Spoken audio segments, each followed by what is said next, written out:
Today's lesson is section 1-4, solving inequalities. You can follow along with me on page 26 in your books.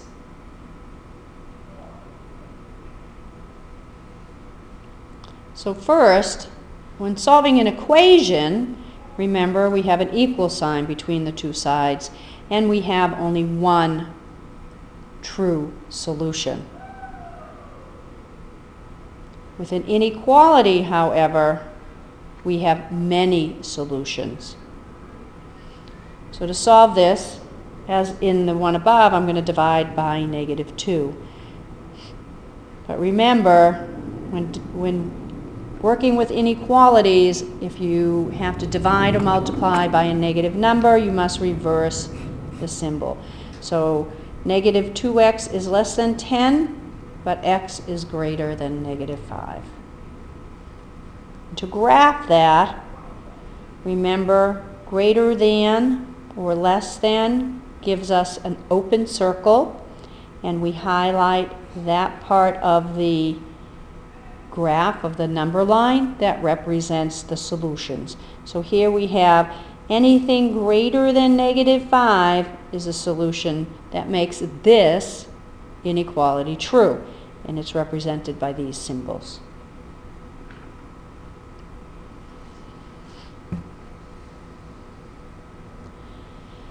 And here are the properties of inequalities that I've copied out of the book. Again, I'm going to let you copy them from the book on your own time. We have transitive, addition, subtraction, multiplication, and division. And again, here's the note about reversing the inequality symbol if you divide or multiply by a negative number.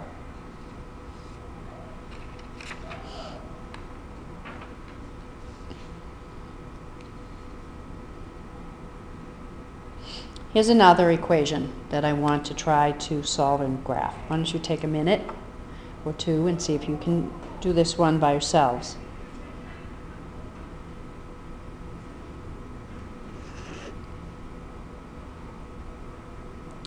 So my first step is to use the distribution property and distribute the 5 to the 2 minus x. And I have 6 plus 10 minus 5x is less than or equal to 41. My next step is to simplify by combining like terms.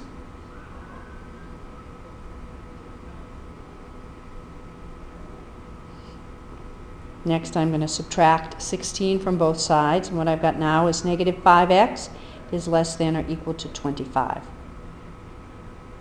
So to solve this inequality for x, the last step is to divide by -5.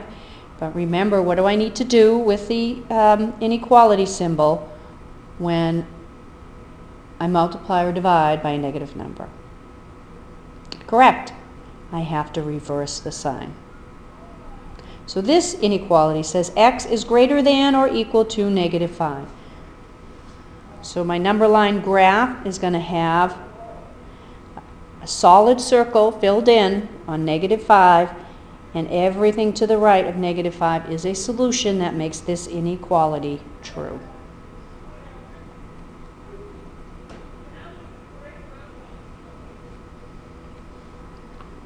There are two several cases, one where there's no solution, and the second where all real numbers are valid solutions.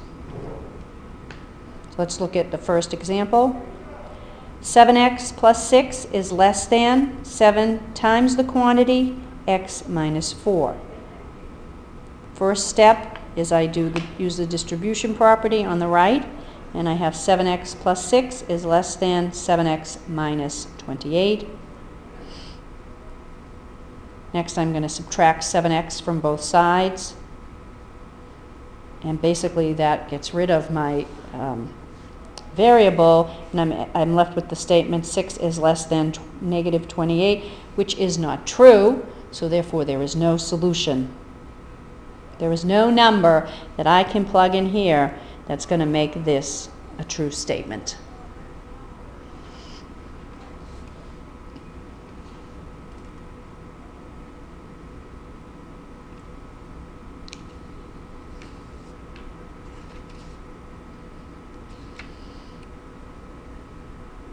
Another example, 2x minus 3 is greater than 2 times the quantity x minus 5. First step, distribution property here. So I have 2x minus 3 is greater than 2x minus 10. Next, I add 7 to both sides. So, I'm sorry, 3 to both sides. So I have 2x greater than 2x minus 7. I'm going to subtract 2x to try to collect them all on one side, and I'm finishing with 0 is greater than negative 7, which is a true statement. So therefore, it is always true, no matter what number I put in there for x. So this is how I graph it. Every real number is a solution.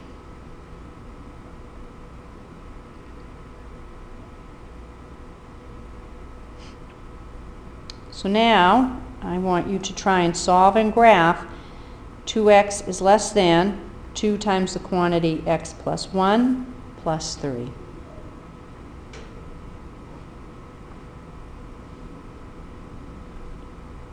First step, use the distribution property.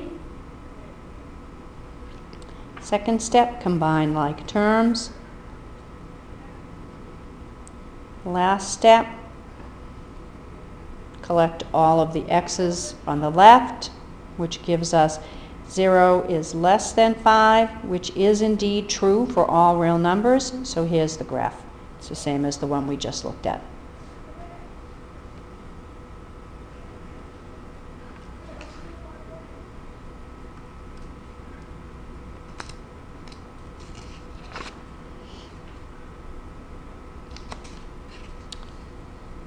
Okay, our last concept is a compound inequality. It is a pair of inequalities joined by and or. Okay, these will be familiar to you. Sometimes in Algebra 1 we call these conjunctions and disjunctions. So here's what a statement might look like. 3x is greater than or equal to negative 12, and 8x is less than or equal to 16. You might want to use this when trying to find common square footages or in business applications. First step on the left is I'm going to divide by 3. First step on the right is I'm going to divide by 8.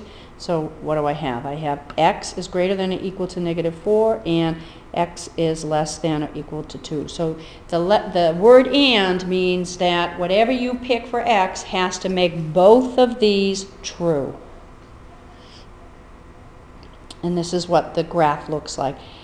Solid circles on negative 4 and 2, and any number in between. So that means that if I pick 0 and plug it in, then the solution to both of these will be true. But if I pick a number out here that's not filled in or highlighted, then these will not be true.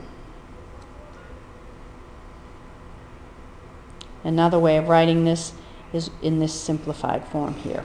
Negative 4 is less than or equal to x, which is less than or equal to 2. X is between negative 4 and 2.